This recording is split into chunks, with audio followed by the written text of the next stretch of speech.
ஐஸ்வர்யா கருத்தரித்தல் மையங்களில் ஜனவரி 30 முதல் பிப்ரவரி 5 வரை இலவச ஆலோசனை மற்றும் சிகிச்சைகளில் மாபெரும் சிறப்பு சலுகை. சென்னையில் இன்ஸ்டாகிராமில் தன்னை பற்றி ஆபாசமாக பதிவிட்ட ஹோட்டல் தொழிலாளியை துணை நடிகை ஒருவர் நேரடியாக சென்று பிடித்து தாக்கி போலீசாரிடம் ஒப்படைத்தார். இந்தியன் 2, மழை பிடிக்காத மனிதன் உள்ளிட்ட படங்கள் மற்றும் தொலைக்காட்சி சீரியல்களில் நடித்துள்ள ஞானலீலா என்ற ஸ்ரீ அஸ்வினி கேட்ட வார்த்தை கெட்ட வார்த்தை என்ற குறும்படத்தையும் இயக்கி வெளியிட்டுள்ளார். இவரது இன்ஸ்டா பதிவு ஒன்றிற்கு நபர் ஒருவர் ஆபாச குறுஞ்செய்தி அனுப்பியதாக கூறப்படுகிறது. அந்த நபரை ஞானலீலா தனது கணவருடன் சேர்ந்து தேடி கண்டுபிடித்து அவரை தாக்கியதையும் வீடியோவாக எடுத்து இன்ஸ்டாகிராமில் பதிவிட்டுள்ளார். எல்லாரும் நல்லா பாத்துக்கோங்க, இவர்தான் மணிகண்டன்.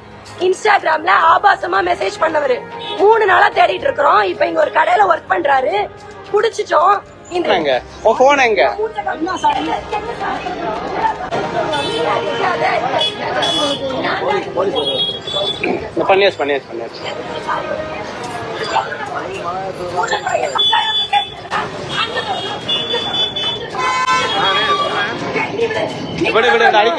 வரட்டும் அக்கா கால் பண்ணி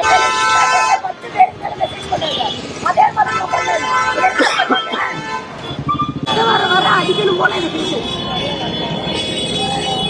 இப்ப பேசுப்பா, பேசுடா. பொண்டாட்டிக்கு இல்லையா சொல்றான், பொண்டாட்டிக்கு இல்லையா? இப்ப பேசுறா, பேசுறா. இப்போ பேசுறா, இப்போ கைய தடுக்காத. இப்ப பேசு.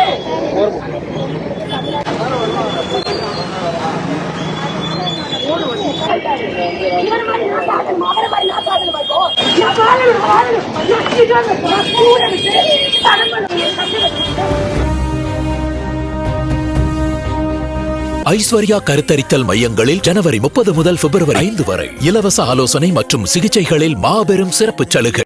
பிளே ஸ்டோர் மற்றும் ஆப் ஸ்டோரில் இருந்து பாலிமர் செயலியை QR கோடு மூலம் பதிவிறக்கம் செய்யுங்கள். செய்திகளை உடனுக்குடன் பெறுங்கள்.